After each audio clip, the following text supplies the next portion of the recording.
welcome everyone. I'm Lisa Itzkowitz from the New Rochelle Public Library, and we are delighted to welcome you to tonight's program from the Organ Bench with Ed Alstrom. This program is sponsored by New Rochelle Public Library, Mount Kisco Public Library, and Lewisboro Library. And I'm going to turn it over to our organist from Yankee Stadium, Ed Alstrom. One thing, please keep yourselves muted. We'll take questions at the end, but as you think of questions, if you want to put them in the chat as Ed speaks, feel free to do that. And then at the end, we'll go through the questions if they haven't been answered. If you want to unmute and ask questions, we're not a huge group. Hopefully some more folks will join. And with that, Ed, take it away. Well, thank you for coming, everybody. My name's Ed Alstrom. I am indeed the weekend organist at Yankee Stadium. I like to start this thing off the right way.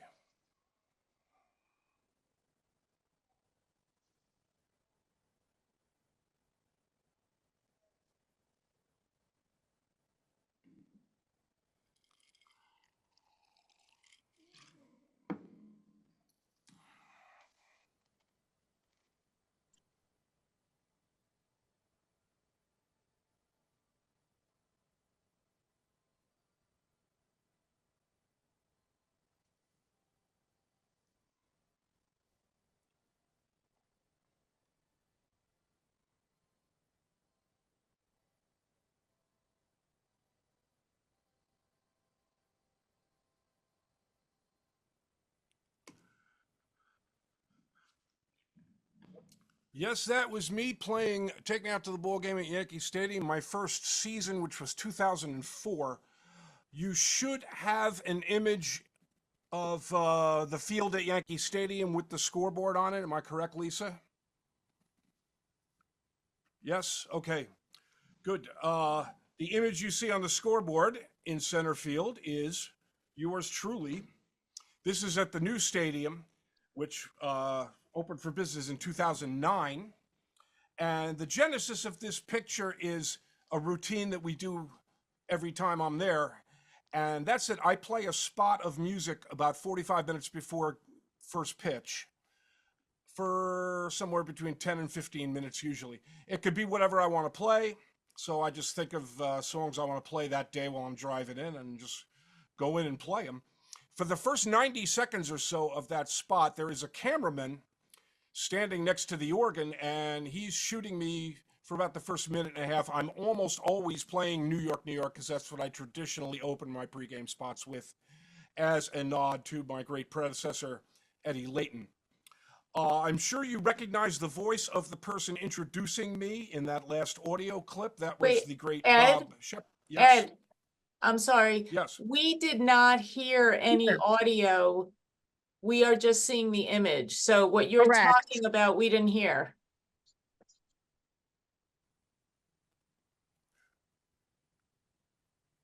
Whatever you played. Oh, you did not hear the clip of me playing Take Me Out to the Ball No, Game? when you said you want to start things the right way, we were just seeing an image. So I don't think we were sure what to expect, but there was no audio. Oh my goodness. I don't know. Oh, I'm glad you told me that. All right. Anyway, well, you got to skip over that. There was an audio clip of, and these are the perils of Zoom, everybody, because I heard it just fine. So I don't know why you didn't. Anyway, so we're going to move on. I was introduced in that audio clip by Bob Shepard, who is the public address announcer at Yankee Stadium for many, many years. We're going to get into a great deal more detail on Shepard and Layton as we move through this presentation. For now, you can see I just switched screens to the old stadium. You'll notice the scoreboard technology is quite a bit different. They had the old bulb operated scoreboard over there, and they were just starting to get into full-blown video boards. And they had one, but it was quite a bit smaller than the one you see out there these days. That's me, and that's where it all started. My parents' home. When I was a young boy, I started playing organ. I was probably 5 years old when I started playing, and I was something of a child prodigy. So my parents pushed me in that direction, and I gleefully went because that's what I did really well.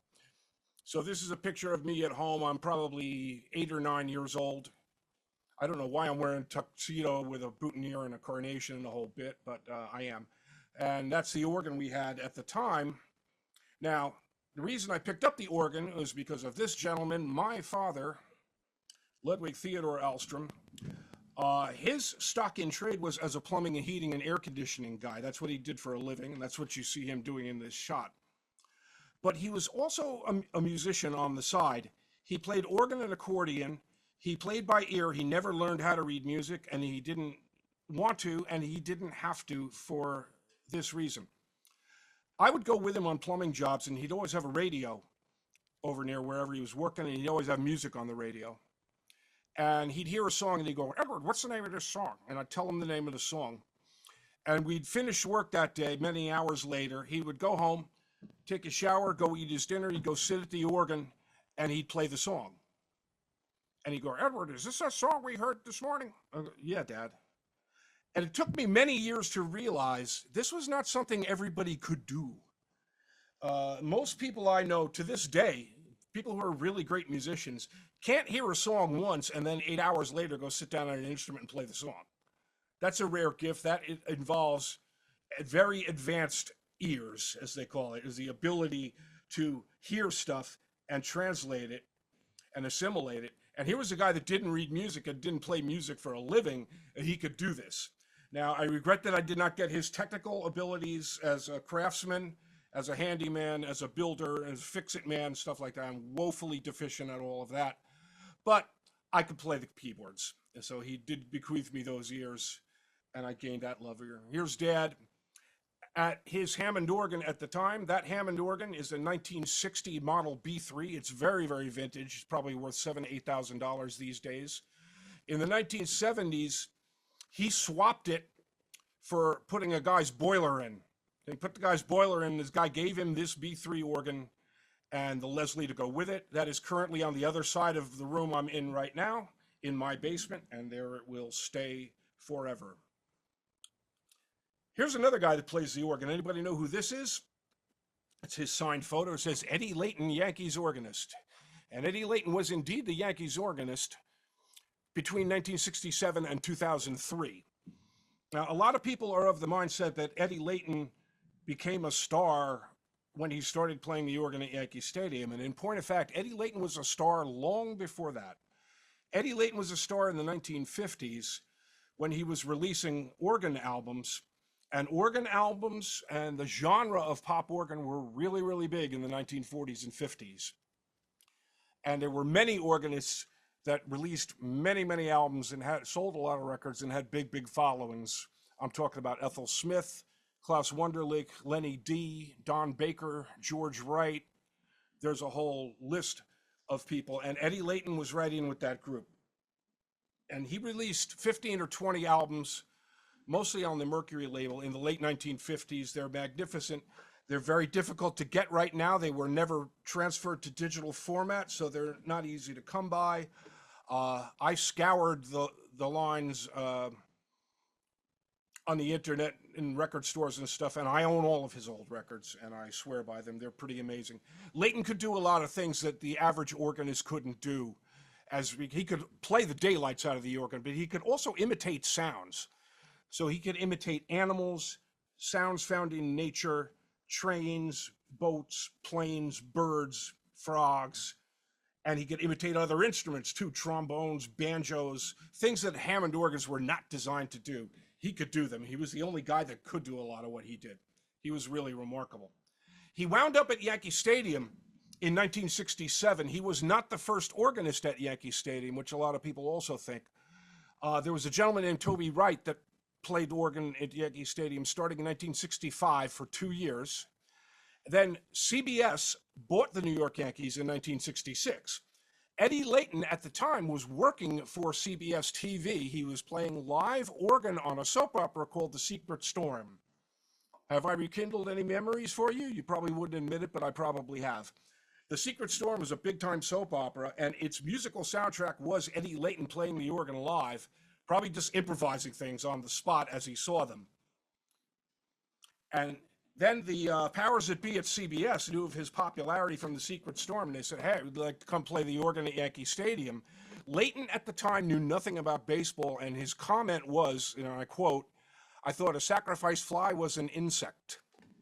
So Leighton learned about baseball very, very quickly and became one of the most creative and most copied stadium organists there ever was. He held that position at Yankee Stadium for 37 years. He was not there all the time.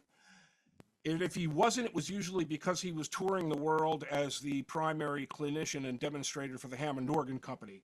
So they sent him all over the world doing concerts and demos and things.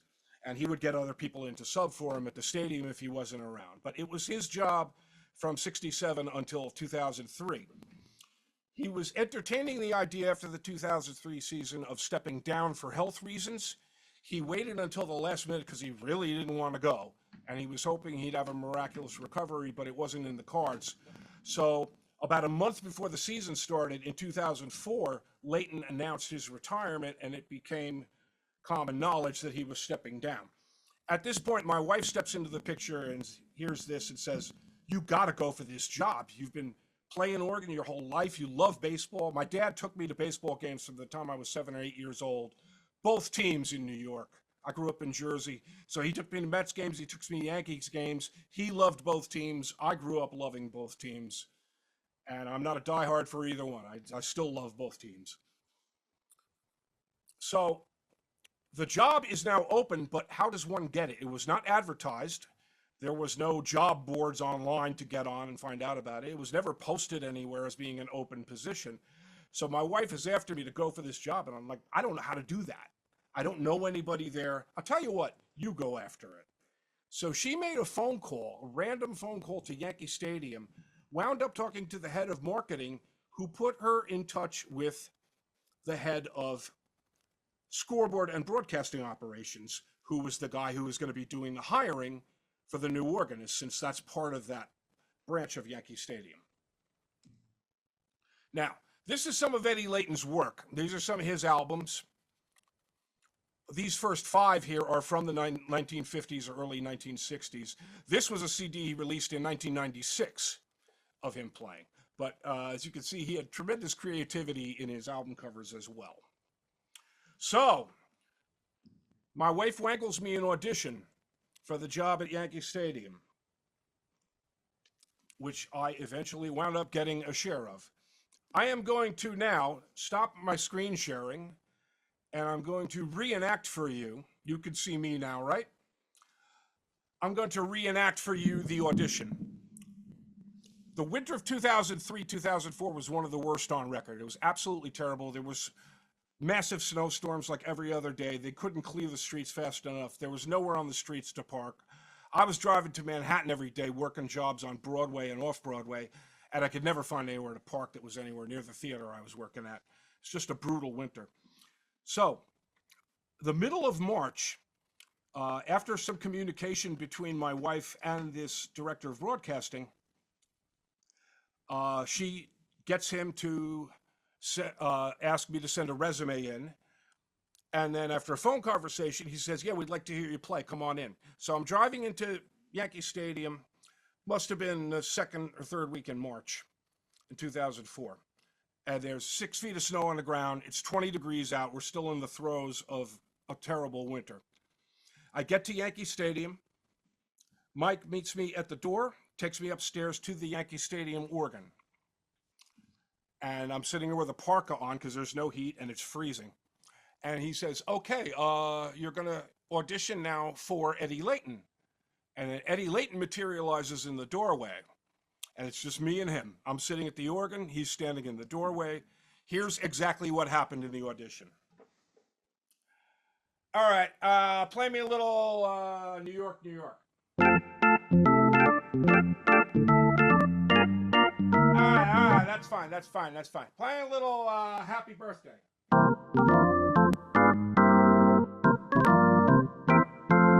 right, that's fine, that's fine. That's, National Anthem, give us National Anthem.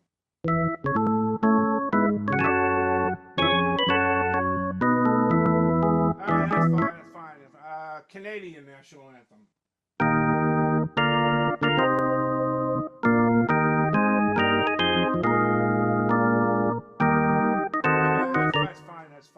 Give me a little fanfare thing.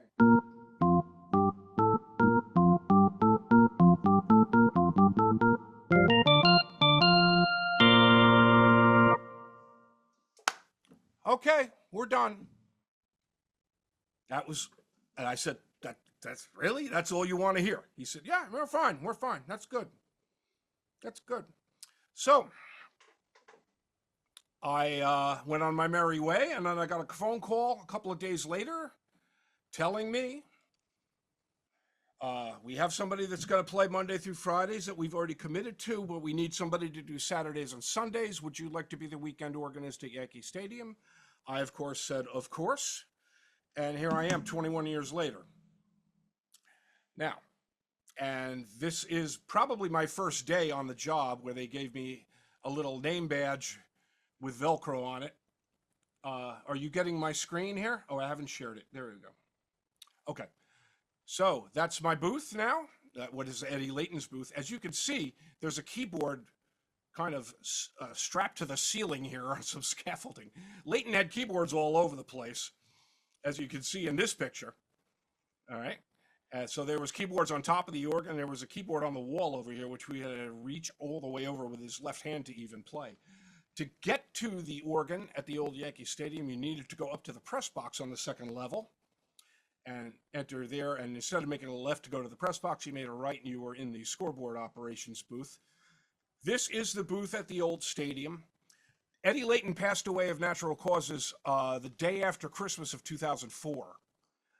I did get to spend a little bit of time with him at my audition, and then on the subsequent Old Timers Day of 2004, where he kind of split the pregame ceremonies with me and walked me through how it went. Upon his death, they put a picture of him and a plaque saying the Eddie Layton Memorial Organ Booth. So this is probably around 2005 or so, this picture. You know who this guy is here? That is Robert Leo Shepard, and he was the public address announcer at Yankee Stadium from 1951 to 2007, 56 years. And if you look at this picture again, the booth behind mine, that my back is to, that was Bob Shepard's booth. So we had nothing but a piece of plexiglass separating us, and we talked a lot and hung out a lot during those days while he and I were there together, which was about 3 years. These are my two daughters in this picture who are now 30 and 35. So that tells you how old this picture is. This is from my first year there, 2004. Anybody know who this guy is?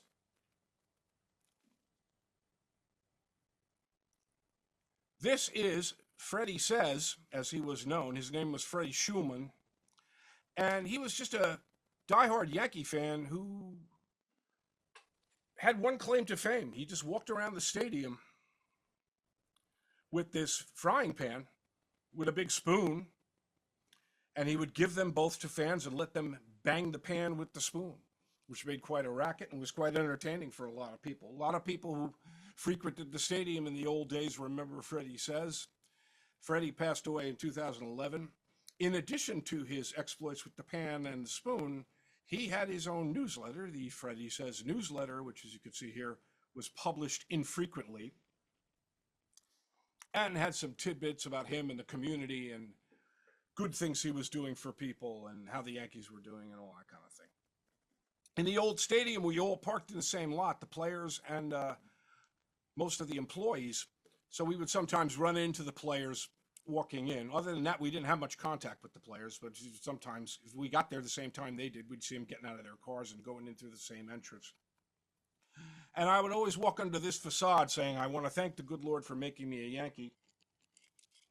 Which is a quote from the great Joe DiMaggio.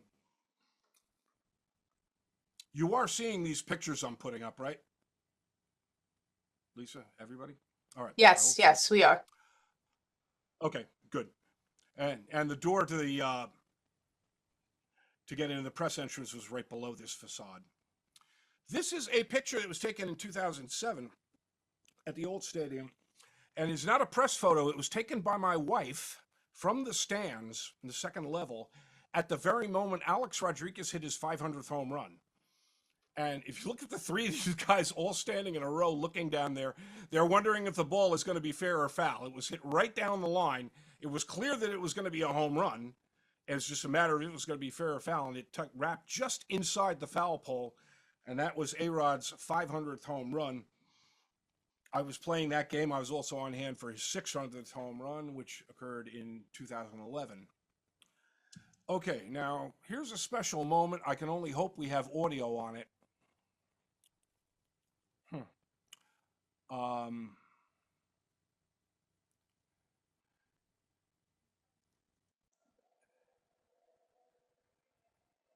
Can you hear music playing? No. No. All right, then I'll have to skip No. this. This is a video from the very last game at Yankee Stadium, which was September 21st of 2008. The Yankees didn't make the playoffs that year, so the last home game was this one against the Baltimore Orioles. It was nationally televised, as it was an important game, as it was to be the final game at Yankee Stadium. At the end of the game, they asked me as the organist to play a special song that Eddie Layton used to play at the ends of games through the 60s, 70s, and 80s. And they said, well, we need you to play this old song called Good Night, Sweetheart. Now, if I say that, you're thinking the old Spaniels doo-wop tune that everybody knows. Good night, sweetheart, it's time to go. And I said that to them. They said, no, it's not that song. It's a different song. I'm like, oh, well, what is it? And they said, well, we don't know. You're going to have to find it. Now, 2008 was before the days where you could just get on Google and find what you wanted to find. So I had to go trolling around to try to find information on this song. My source was a gentleman named Bill Shannon, who was the official scorer at Yankee Stadium. So he was the guy that sat in the press box and decided if it was an error or a hit, if it was a wild pitch or a pass ball, and several other decisions that affected the official scoring of the game. Bill Shannon, on top of being an expert on this matter, was also a general savant about almost everything in life. He knew a little about everything and was not afraid to share it. So I went to him and asked him this question. He knew right away. He said, oh, yeah, they must be talking about the old song. Guy Lombardo recorded it in 1932, and then there was a cover version by Dick Haymes the same year that hit the top 10. He knew everything about the song. So he steered me in the right direction. And ironically, I found the song in an old fake book my father gave me. I looked through that book and I found the song. Somebody asked me at my last presentation, why did your father have books of music if he didn't read music? Well, he had them there so he could get the words if he needed them. He would bring this book when he played and he'd give it to people and they could sing along. So the song was in that book. I played it at the end of the game after the game was over. And it was kind of the last live thing that happened at Yankee Stadium, because right after I finished, they started playing the Sinatra version in New York, New York, expecting people to leave, and nobody left. People stuck around for a good hour and a half, just sitting in their seats, just hanging out, just soaking it in, what was going to be the last day in that great stadium.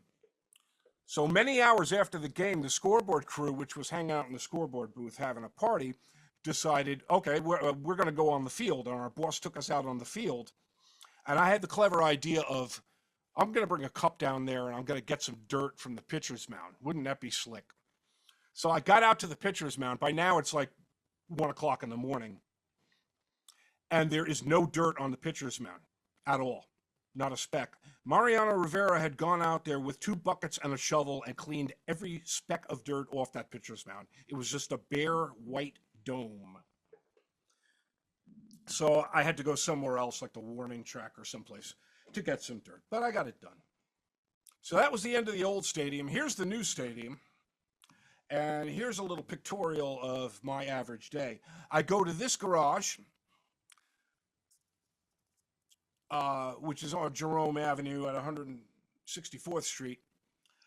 And I park my car in there. It's adjacent to this gate, which is gate 2, which is where the employees go in through. And then I walk into the Yankee lobby, and what do I see? Oh, it's the old DiMaggio quote again, greeting me. And I still want to thank the good Lord to this day for making me some kind of a Yankee. And there's the elevator. I go up. There's a large picture of Babe Ruth and what looks like a small statue of George Steinbrenner, but it's actually life-size. I go up the elevator to the 2nd floor, get off here, walk down this hallway. Many times I get there, I'll be watching the teams take batting practice before I do my pregame spot. box. And this is where the writers sit with their laptops, and used to be typewriters back in the day, and write what they need to for their respective outlets. The official scorer, Bill Shannon, and now his successor, Howie Carpin, sits right here and watches the game. These are magnificent seats right behind home plate on the second level. This is our commissary, our little cafeteria, which is called Shepherd's Place, in honor of Bob Shepherd. Oh, look at that. It's a chalkboard. Yes, that's still there. And I think it will always be there. So before every game, there's somebody out there with some chalk and an eraser putting the lineups up in chalk. Yeah, we have some old school tendencies, that's for sure. I walk down this hallway to get the things I need in the scoreboard control room, and there it is. So this is the nerve center for the scoreboard at Yankee Stadium. I'll bet that you've been to Yankee games and never really given a passing thought to all that stuff that's going up on the scoreboard and how it gets there. And I will confess that I never thought much about it either until I started working at Yankee Stadium and I saw what's involved. This is a full-blown like news control room up here. There's 15, 20 people working up in this area at any given time. So there's a director, there's a producer who operates the board. There's a couple of guys down here who queue up things like character generators and replays. There's a guy who just does balls and strikes on the scoreboard, and he's called the balls and strikes guy. And that thing you see B, S, and O in the number of balls, strikes announced is a guy that does just that.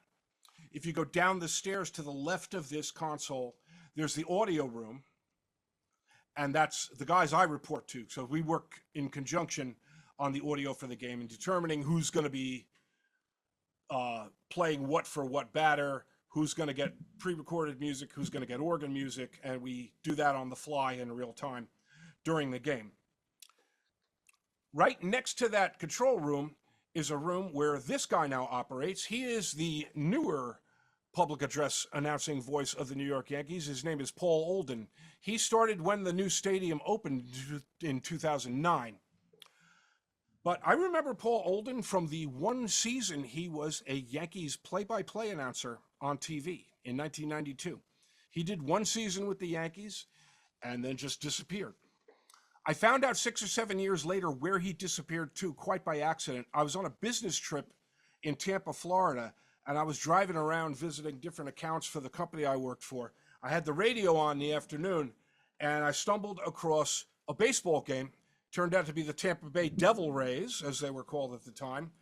And who's doing the play-by-play on the radio? It's Paul Olden. So that was his gig for a number of years.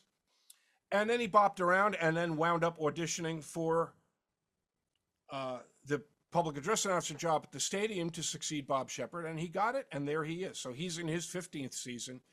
He is in where the organ booth used to be. The organ used to be in what is now his room. For the first 3 years, we were at the new stadium. Then they moved us down to a public seating area called Delta Suites, which we'll get to momentarily. So I gather the materials and the in-game sheets I need for my job that day. I walk back down the hallway past the WFAN booth. If you poke your head into the WFAN booth, you were liable to see these people. The recently retired John Sterling on the left, Susan Waldman on the right. John Sterling was the play-by-play announcer and radio voice of the New York Yankees since 1980 until earlier this season when he stepped down again due to health reasons. He could still broadcast games with the best of them, with all the flair that he always had. He was just having trouble getting back and forth to the stadium. He is 85 years old. So he decided he just had enough of the commuting, and he is now, I hope, leading a blissful retirement and following baseball. Susan Waldman is still there with a array of people who are filling in for this year, and they'll probably select a new full-time radio voice next year. But for now, we celebrate John Sterling and his retirement. This is the Yes TV booth where Michael Kay and his battery of ex-players hang out and broadcast the games on TV. Then I leave there, I walk down these steps, turn the corner into my office for these games, which is called Delta Suites. Go through these doors and look to my right, and there's the organ. And walk around the back of it, and there it is. Okay. This sheet I have on the organ is the rundown sheet for what's going to happen in the game. We'll go through that later. This is the organ. This organ was brought into the old stadium in 2007 when the old organ that was there started to get wheezy and unreliable, and it was tough to get parts for. So they just brought in a whole new organ. This is a Hammond organ, but it's the model. It's the current digital incarnation. Works quite well for our purposes because we have to plug it directly into the sound system, and it sounds just great doing that. On top of this is a Yamaha keyboard that I use for drum beats and sound effects and occasional melody lines for things. And these TVs are the lifeline to the game, which I'll explain shortly. Here's the organ, regular 2 manual organ with bass pedals that I play with my feet to get the bass sounds. And this is the model on top of the Yamaha portable keyboard that has a whole lot of really good drum beats in it and sounds I can use. Now, here's the TV screen that's next to me, and this is my lifeline to the game. Without this, I have no idea what's going on in the game because I can't see the field from where I'm currently seated inside at Delta Suites. So this scoreboard is divided into 4 quadrants. Up here I have the pitch clock, which just came into existence this year, and I've had to deal with the adjustment to that, last year actually. And this is a shot of what's on the scoreboard, which gives me the line score and the balls and strikes. Up here is what's called the center field camera, which gives me the best view of the pitcher and the batter.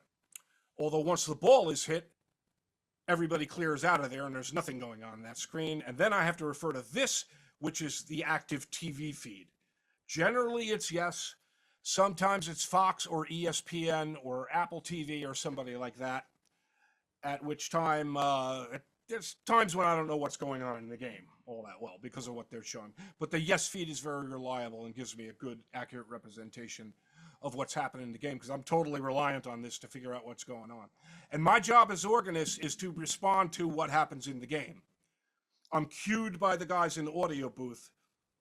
So if there's a foul ball hit by this batter, I'll hear over my headset, Alstrom, go, and then I'll play something for that foul ball. Or if something else happens on the field, they'll cue me for that, and it's good to be able to see what that is. Yeah, here's another view with Aaron Judge. All right. Now, I'm showing you this to tell you what my view of the field is like, and that's the sum total of it. Now, when I was up in the press box, the scoreboard booth with those guys, and the organ was up there, I could see the entire field except for the right field foul pole. Now, the only thing I can see from Delta Suites is the right field foul pole. That's why I have to have these TVs there.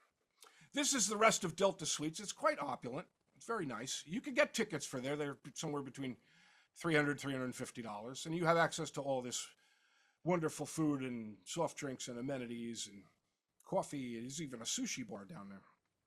And you have this fabulous view of the field. Now, these seats on the second level behind home plate did not exist in the old stadium. Those were new in the new stadium. And I think they're the best seats in the house. And if you're really lucky, you get there early enough, you can grab one of these bistro tables and sit right outside on this terrace with that fabulous view. If you sit there, watch out for foul balls, for real, because they come screaming up there. All right, now the thing I went up to the control room to get is this sheet, which tells me what's going on in the game pregame. This is before the game starts. This particular cue sheet happens to be from 2009. It was from the one World Series game that I've had an opportunity to play, game 1 of the 2009 series versus the Phillies. And this is a rundown to the minute of what goes on before the game starts. So an hour and a half to 2 hours before the game, this is the rundown. All right, but to the minute, and it's accurate. They follow this. So I have to look here for what I'm doing. I was playing organ sometimes as people walked in those days, so I was part of that. I look down here. I have a spot here between 635, 644. Alstrom plays organ. That's me.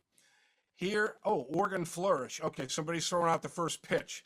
After it hits the catcher's glove, I have to play a little ditty right there. So I need that sheet to get through the game, the pregame. Now, during the game, there's a cue sheet, but obviously it can't be predicted to the minute because it's a game and you don't know what's going to happen. So we have a loose outline of what's liable to happen. I do know that there's going to be an organ flourish at the third out of every inning. So as soon as the third out's made, I have to play a little 10, 15-second ditty to get the players off the field. If there's a strikeout prior to that on the third out, I have to play, which is the P.C. Richards jingle, which has to be played whenever a Yankee pitcher strikes somebody out. If it's the third out of the inning, I do it on the Yamaha keyboard. The first 2 outs of the inning, it's done in audio. You with me so far? Great.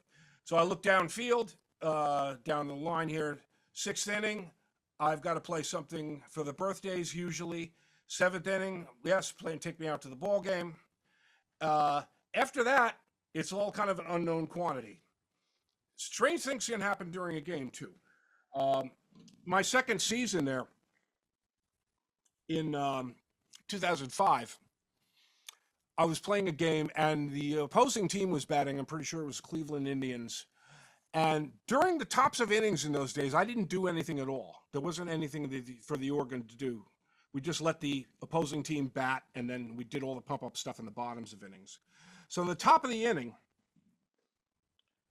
all of a sudden, the door in the left field wall where they bring the grounds crew equipment in flies open. So this giant door just swung open by itself, and they had to stop play. And I hear my director, Alstrom, play something. I'm like, I don't know. I just started playing. Now, I didn't have time to think about what I was going to play. So I just put on a drum beat and I went into that. Anybody know what that song is? Yes, it's called Break On Through to the Other Side by The Doors. I didn't have time to think about it. I just started playing it. So the muses, God, whoever was with me that day. A couple of weeks ago, we had a situation where play was stopped. I saw the managers walking out of the dugout, and I didn't have a view of what was going on the field that was the root of the play stoppage. And I hear the audio guy say to me, Alstrom, play something, fill it in here, something about birds. So I started playing. That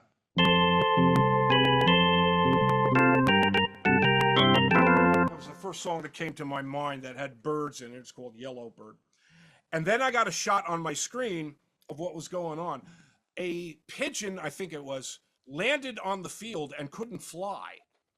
So it just sat on the field. They had to stop play. They sent a guy out with a baseball hat who was trying to corral this bird into the hat and get it off the field safely. And then the bird started flying away, but it could only fly a few feet because I guess it was injured. So the guy finally got it into his hat and very gently took it back to the dugout, where I assume it was rushed to a nearby hospital and taken care of. So long and the short of it is, when you do my gig, you got to be ready for anything. As a result, I have this list on the organ that I can refer to at any time. These bumper things are the third out material that you hear before the games. If you don't recognize these titles, that's okay. You would have to be a real jazz buff in order to recognize them because they're all bebop songs. Charlie Parker, Lee Morgan, Thelonious Monk, Miles Davis, Cannonball Adderley, Sonny Rollins. All these people wrote these songs. I'm a huge jazz nut. And I found out early on that these jazz songs make terrific little bumpers to get the players off the field. They take 10 or 15 seconds. They're upbeat. They end on a major chord. Everything is great. If you go over here, I have the cheers I need for foul balls. Okay? And this is basically all there was early in the game. So let's go Yankees is...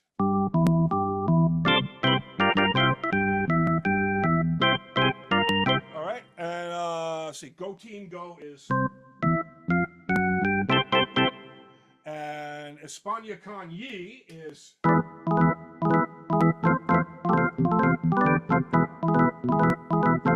know that.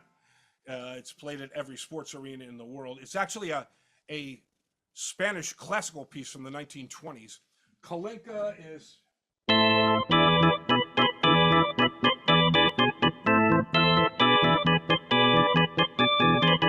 if you go down this list, it's pretty much the basics that every sports organist has to know. And it was enough to carry me through early Yankee games because I was splitting stuff with the audio guys. They were playing things, I was playing things. I could usually cycle down this list and not wind up repeating things too much. Then I started playing some minor league games where they didn't have a lot of stuff on audio, so I was doing everything. By the third inning, I would run out of material. And I said, well, what am I going to do now? So then I had to add some stuff, and I started trying to see how these rock and roll licks were going to work. So I just put on a drum beat. Start.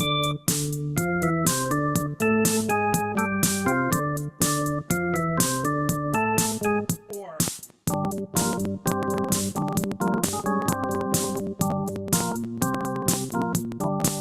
turns out those made pretty good pump ups too. So I've got a long list of those. Ominous is something that came along the last 2 years or so. All of a sudden, stadium organists all over the country are playing things when the opposing team is batting and there's 2 strikes on a batter. So now, in the tops of innings, I'm doing stuff too, but I never did it before. And when there's 1 out in an inning and 2 strikes on a batter, one day they just said, Alstrom, play something ominous. So I started. And that worked fine. And the next time it happened, Alstrom, ominous.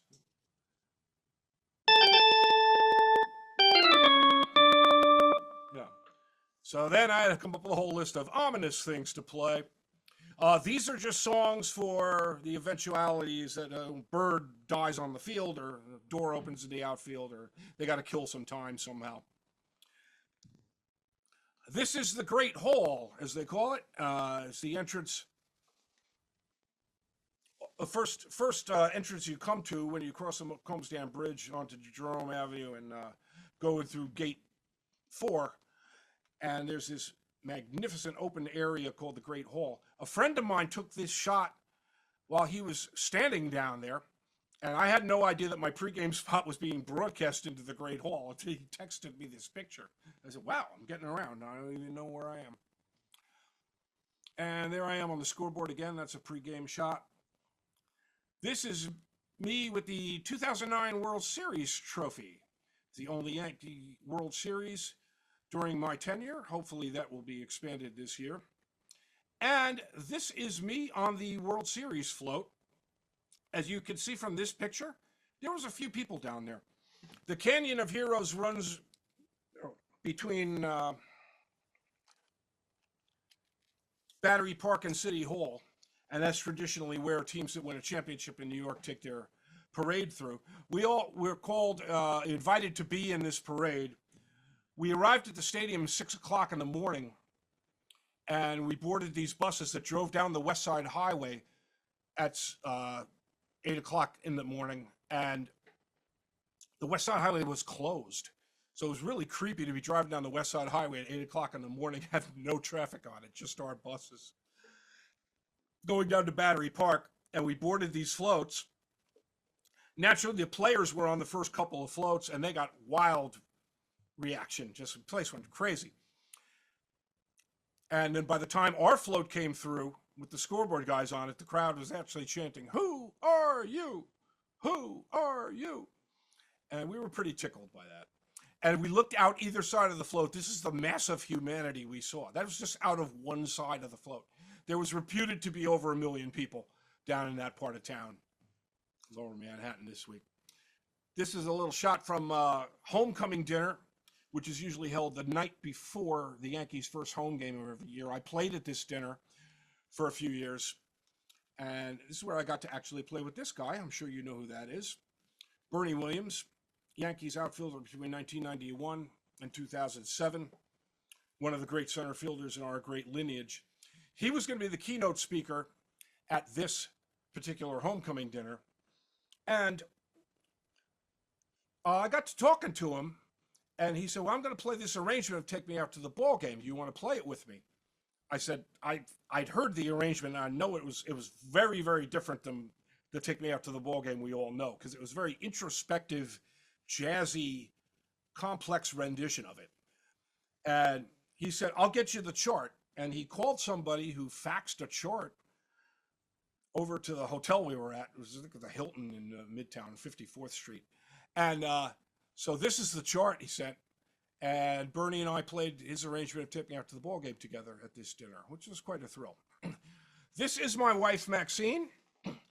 She is seated at the old Yankee Stadium organ, the one that was there between 1983 and 2006, when it had to get replaced because we couldn't get parts for it and it was breaking down.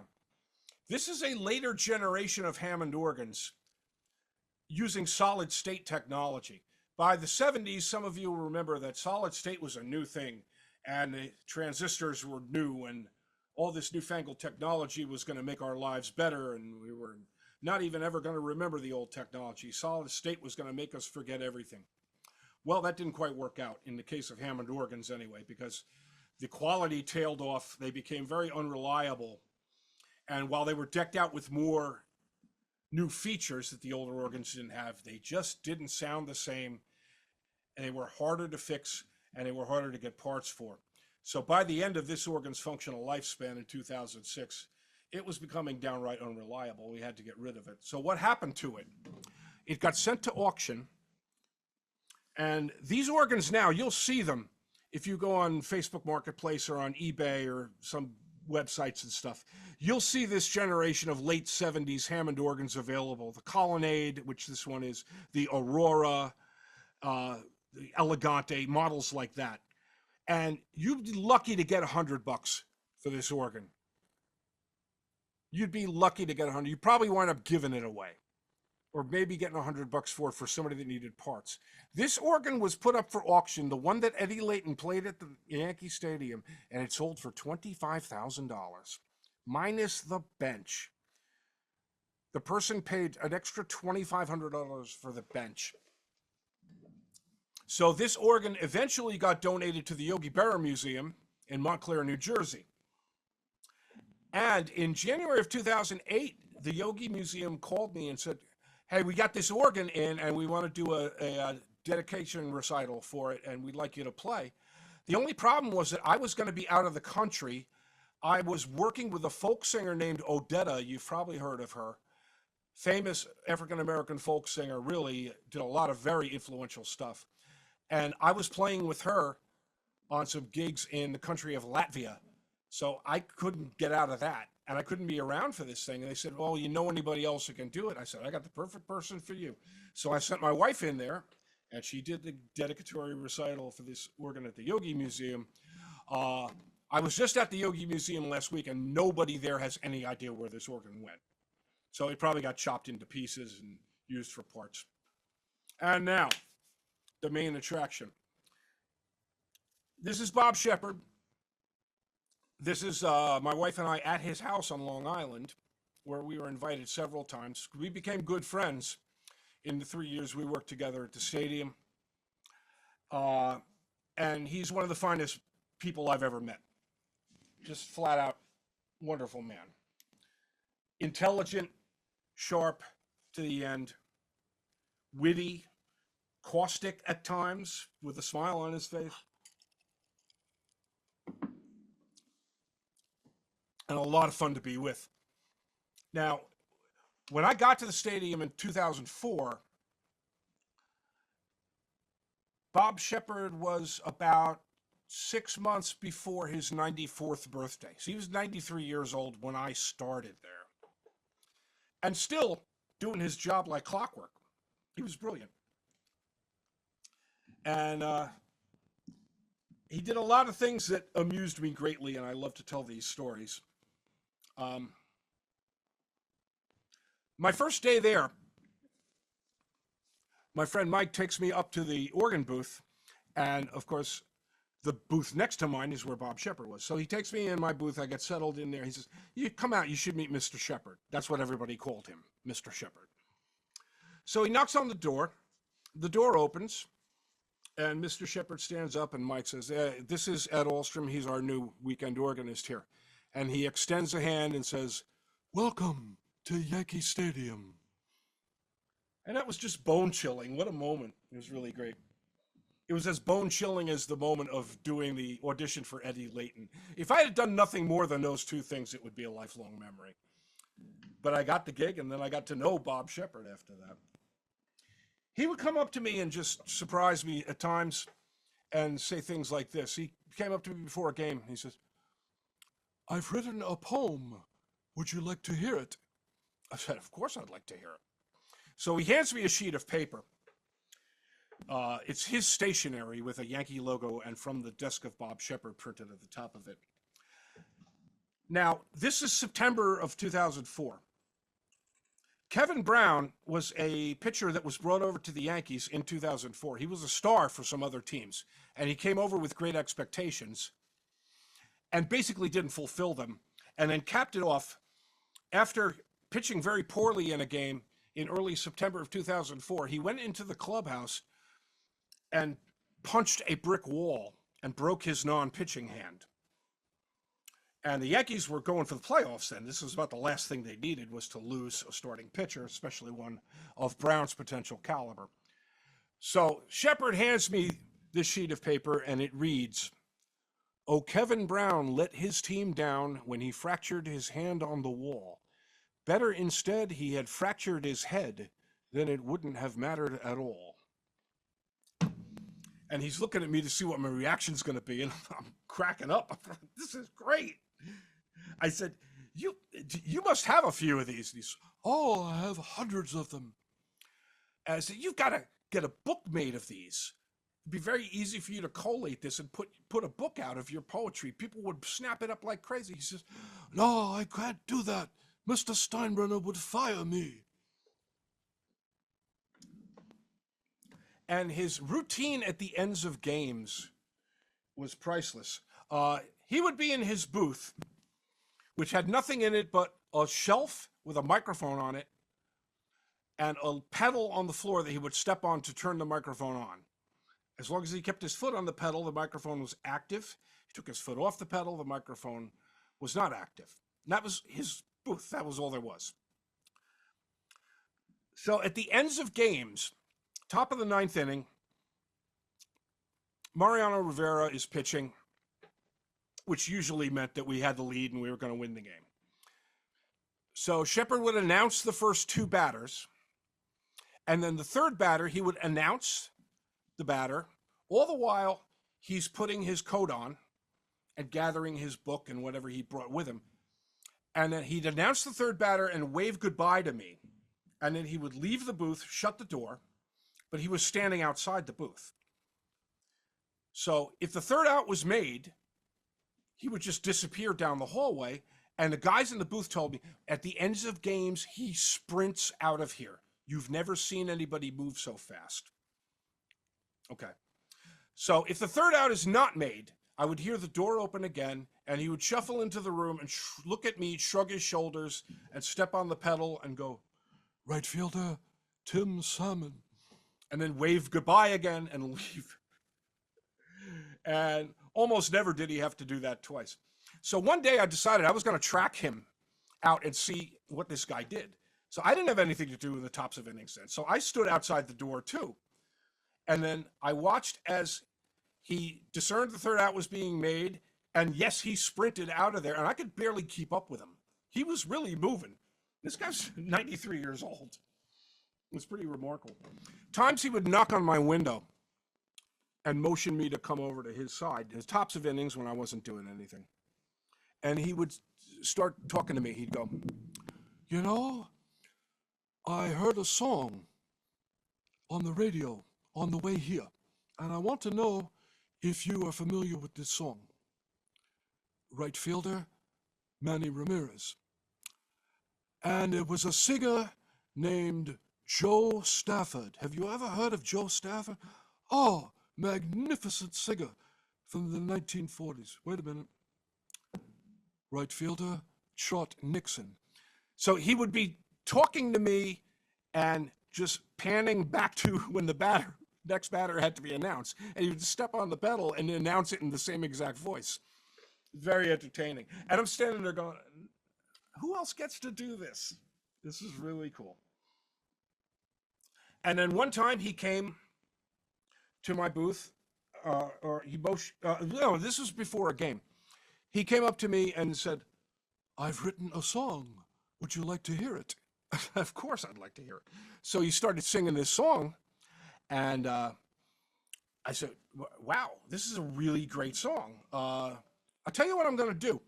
I'm going to bring a recording device in, and I wonder if you let me to record you singing this song. And he said, yeah, of course. So I brought a recorder in. I recorded him singing the song, which he sang really well. And it was an old style ballad, like a 1940s Bing Crosby kind of ballad. And then I had him talk about the song, and he talked for about 7 minutes. So I got all this recorded. I took it home.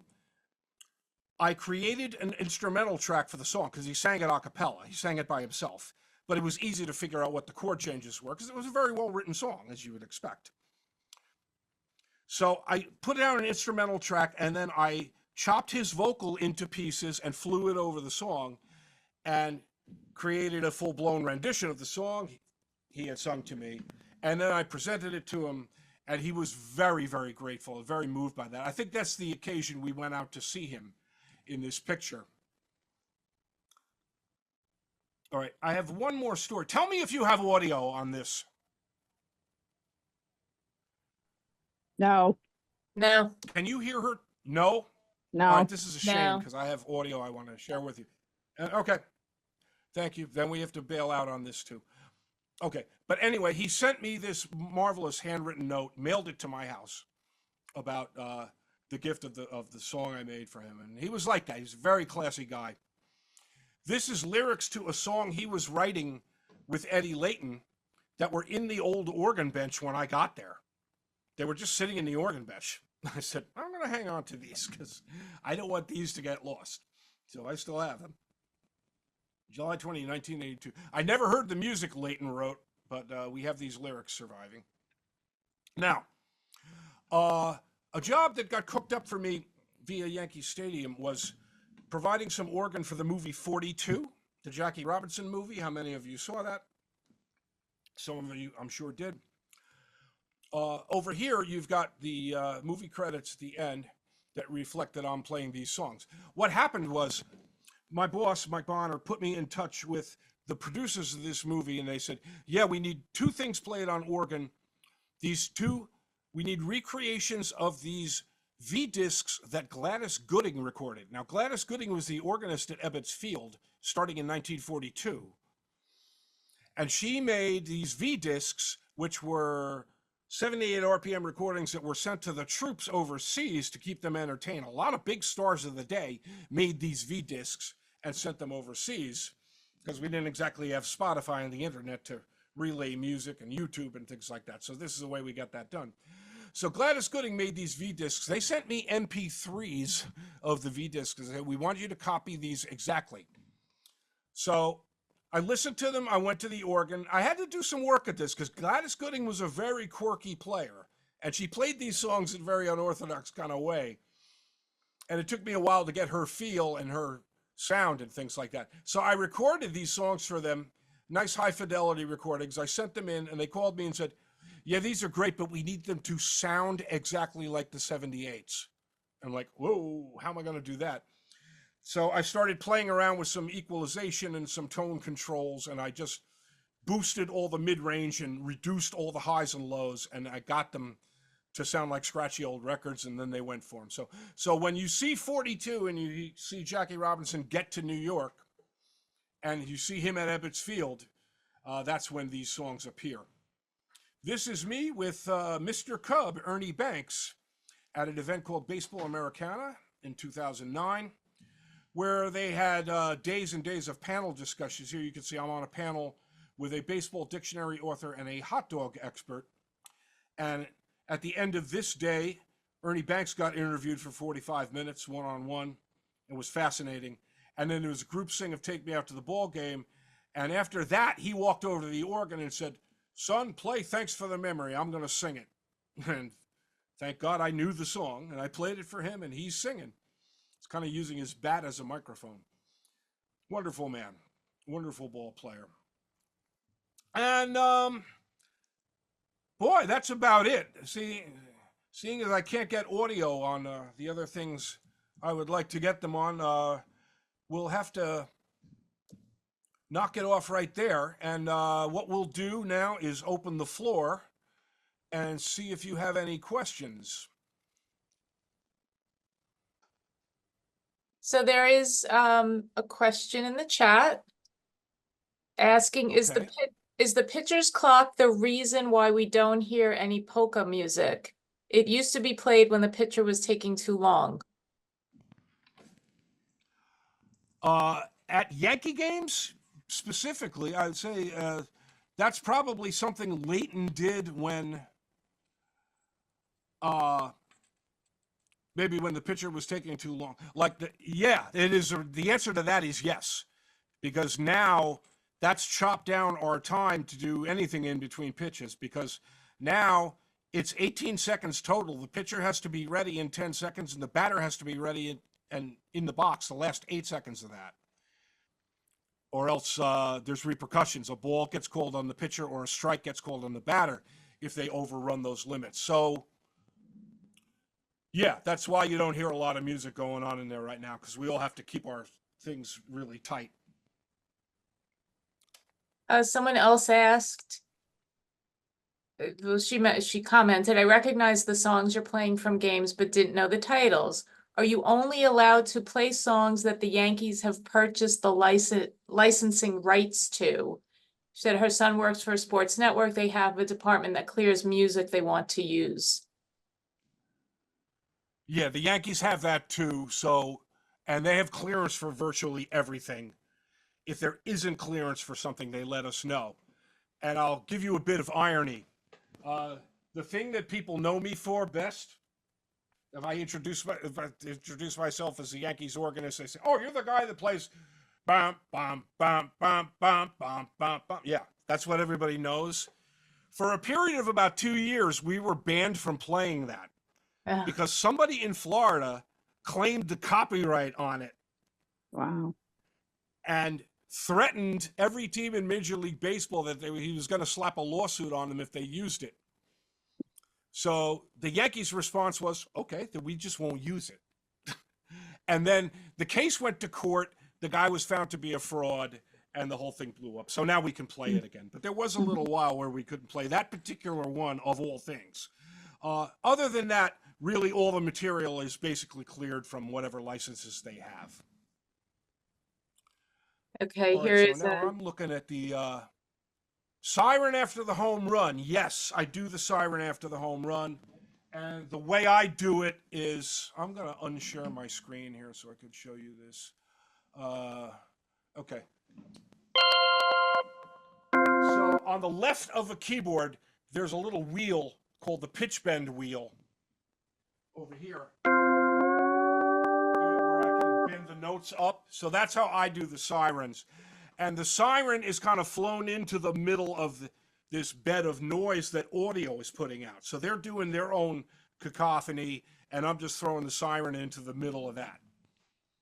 So yes, good question. What else? Have any of the players requested an organ-sourced intro when they came to bat? At Yankee Stadium, all the players have pre-recorded walk-up stuff, although, contrary to what you ask, there is more organ the past couple of years because we've been called on to do some things that we weren't called on to do past years, like the ominous thing on the 2 strikes. For instance, Aaron Judge told them that he wants organ music during his at-bats. So maybe not for his walk-up music, but if he hits foul balls or there's stoppages during his at-bats, he wants organ music.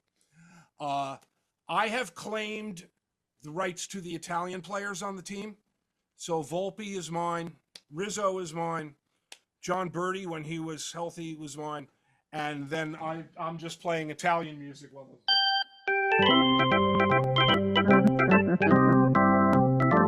stuff like that. All right, Yeah.